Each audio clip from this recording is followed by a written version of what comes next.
నమస్కారం అందరికీ. తెలుగు కథ అమృతం బై లక్ష్మికి స్వాగతం. ఈరోజు శీర్షిక తెలివైన కిరాణా కొట్టు. ఒక చిన్న పట్టణంలో రాము అనే కిరాణా షాపు యజమాని ఉండేవాడు. అతనికి లెక్కల్లో చాలా తెలివి. కానీ ఒక చిన్న సమస్య, అతని భార్యకు మాత్రం రాము తెలివి మీద అస్సలు నమ్మకం లేదు. ఒకరోజు రాము షాపులో కూర్చొని ఉండగా ఒక కస్టమర్ వచ్చాడు. రాము అన్న, 1 కిలో పంచదార ఇవ్వు అని. రాము పంచదార కొలిచి ఇచ్చాడు. కస్టమర్ డబ్బులిచ్చి వెళ్ళిపోయాడు. అంతలో ఇంకొక వ్యక్తి వచ్చి, అన్న, 1/2 కిలో పంచదార ఇవ్వండి అని అడిగాడు. రాము 1/2 కిలో పంచదార కొలిచి ఇచ్చాడు. అతను వెళ్ళిపోయాక రాము గర్వంగా అనుకున్నాడు, నా లెక్కల ముందు ఎవరు నిలబడలేరు. అదే సమయంలో షాపులో ఉన్న ఒక చిన్నపిల్లాడు రాముని అడిగాడు, అంకుల్, 1 కిలోకి 2 అరకిలోలు కదా? రాము అవును అన్నాడు.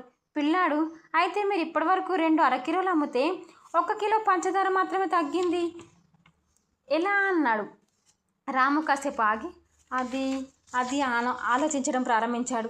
పిల్లాడు నవ్వుతూ, అంకుల్, మీ లెక్కలు బాగున్నాయి, కానీ మీ పంచదార ఎక్కడికి పోయిందో మాత్రం నాకు అర్థం కావడం లేదు అన్నాడు. అది విన్న రాము భార్య కూడా అక్కడికి వచ్చింది. ఏమైంది అని అడిగింది. పిల్లాడు జరిగిందంతా చెప్పాడు.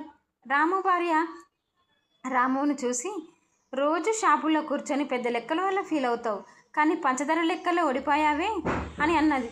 రాము వెంటనే, అదేం లేదు, నేను కావాలనే పిల్లాడిని పరీక్షించాను అన్నాడు. పిల్లాడు వెంటనే, అయితే అంకుల్, పరీక్షలు ఎవరు పాస్ అయ్యారు అని అడిగాడు.